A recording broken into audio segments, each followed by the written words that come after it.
Delhi police ਦੀ special branch ਨੇ ਰਾਜਸਥਾਨ ਦੇ ਜੈਪੁਰ ਤੋਂ ਇੰਡੀਅਨ ਮੁਜਾਹਿਦੀਨ ਦੇ 3 ਸ਼ੱਕੀ ਅੱਤਵਾਦੀਆਂ ਨੂੰ ਅਤੇ ਇੱਕ ਨੂੰ ਜੋਧਪੁਰ ਤੋਂ ਗ੍ਰਿਫਤਾਰ ਕੀਤਾ ਹੈ। ਫੜੇ ਗਏ ਅੱਤਵਾਦੀਆਂ ਦੇ ਕੋਲੋਂ ਵੱਡੀ ਮਾਤਰਾ ਵਿੱਚ ਵਿਸਫੋਟਕ ਵੀ ਬਰਾਮਦ ਕੀਤਾ ਗਿਆ ਹੈ। ਦਿੱਲੀ ਏਟੀਐਸ ਅਤੇ ਜੈਪੁਰ ਪੁਲਿਸ ਦੇ ਸਾਂਝੇ ਆਪਰੇਸ਼ਨ ਦੀ ਕਾਰਵਾਈ ਵਿੱਚ ਇਹ ਅੱਤਵਾਦੀ ਫੜੇ ਗਏ ਨੇ। ਸੂਤਰਾਂ ਨੇ ਦੱਸਿਆ ਕਿ ਲੋਕ ਸਭਾ ਚੋਣਾਂ ਵਿੱਚ ਵੱਡੇ ਹਮਲੇ ਦਾ ਸੰਦੇਸ਼ ਸੀ। ਫੜੇ ਗਏ ਅੱਤਵਾਦੀਆਂ ਵਿੱਚ ਖਤਰਨਾਕ ਅੱਤਵਾਦੀ ਵਿਕਾਸ ਵੀ ਸ਼ਾਮਲ ਹੈ। विकास अतवादी जासीन भटकल का करीबी है। विकास मुंबई और पुणे में होए बंब धमाकों में वांटेड है। इसकी गिरफ्तारी उत्ते 10 लाख रुपए का इनाम सी। IB की सूचना मिलने तो बाद दिल्ली पुलिस और राजस्थान पुलिस ने सफलतापूर्वक इस ऑपरेशन को अंजाम दिता। राजस्थान के कई इलाकों में सर्च ऑपरेशन हाले भी जारी है।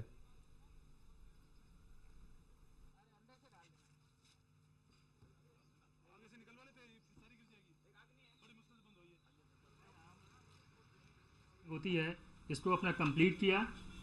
इसी दौरान इनका संबंध अब्दुल रहमान नाम के एक आदमी से हुआ जो कि जैसे मोहम्मद का ऑपरेटिव था, जिसने दोबारा और इनको फर्दर मोटिवेट किया और फाटा फेडरल एडमिनिस्ट्रेटिव ट्रिब्यूनल एरिया के एक कैंप में जैसे मोहम्मद के एक ट्रेनिंग कैंप में इन्हें ट्रेनिंग दी गई।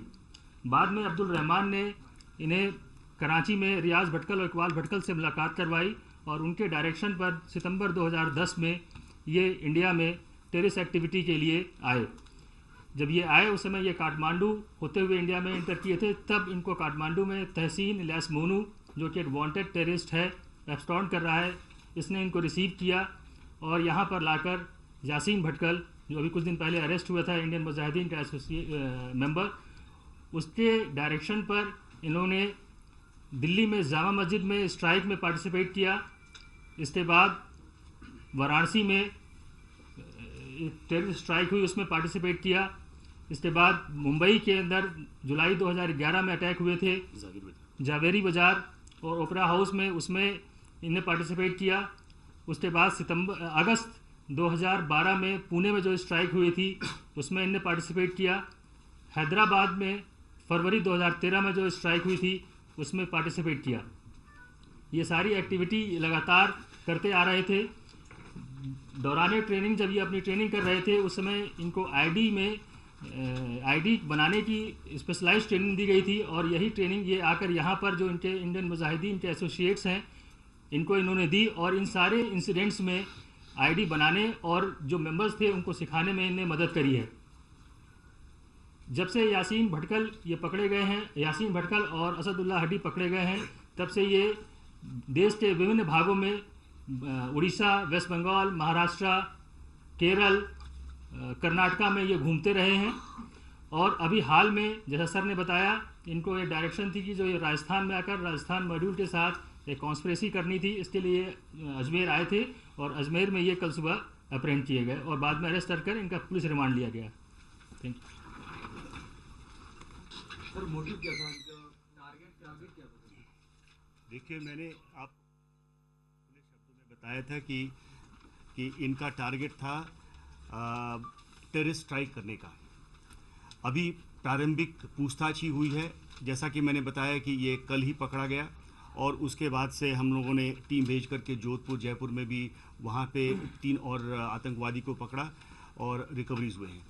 अब इसके आगे हम और पूछताछ करेंगे और जैसी खबर होगी मैं आपको बताऊंगा। Considering that 2014 general elections are on, was there any specific target as far as politicians or elections were concerned?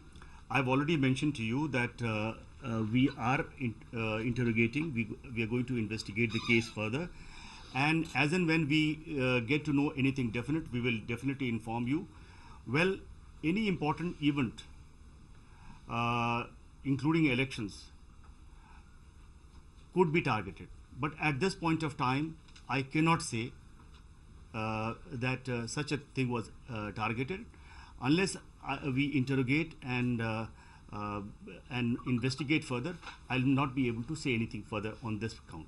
Sir, in charge sheet, like in your investigation also, in NIA's charge sheet also, it's specifically mentioned that Indian Mujahideen was trying to target Narendra Modi's rally.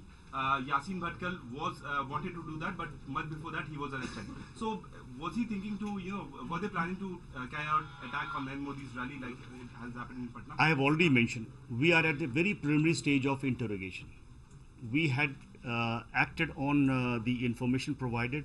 We have arrested people. At this stage, I will not be able to say anything specific about what their target could be. But anybody can assume with such a large number of explosives, you have already seen, just let me complete. The way the detonators, the timer devices, the explosives have been recovered, definitely nothing else could be assumed from this. It is. ਖਬਰਾਂ ਦੀ ਦੁਨੀਆ ਵਿੱਚ ਆਓ ਸਾਡੇ ਨਾਲ ਕਦੇ ਵੀ ਤੇ ਕਿਤੋਂ ਵੀ ਜੁੜੋ ਆਪਾਂ ਮਿਲਾਂਗੇ ਫੇਸਬੁੱਕ ਤੇ ਅਸੀਂ ਦਿਖਾਂਗੇ YouTube ਤੇ ਸਾਨੂੰ ਫੋਲੋ ਕਰੋ Twitter ਤੇ ਖਬਰਾਂ ਨਾਲ ਜੁੜੇ ਰਹੋ ਦਿਨ ਰਾਤ